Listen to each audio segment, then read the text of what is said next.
Hey trader friends, I'm just out for a great brisk walk and I just been thinking about something I want to tell you. I've been doing a lot of cooking on my own and really learning how to cook, and I've always considered myself to be a terrible cook. I don't know how to cook. I don't know how to come up with ingredients.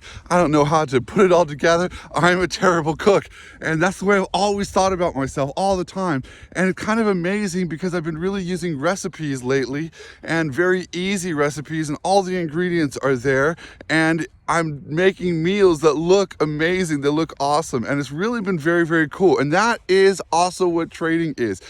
You probably have had several losses over time and you think, oh my goodness, I don't know how to trade. I'm not a good trader. I can't. You're developing all these thoughts about yourself, about what you can't do. But when you use a proper recipe and you follow that recipe, then it turns out so good and so cool, and your account equity curve goes up, and it's really, really awesome. So we want to teach you a good quality recipe so that you just follow that recipe and everything happens from there in a really, really exciting way. So cooking can be like trading in many ways. I'll see you in the trading room at binarymasterclass.com.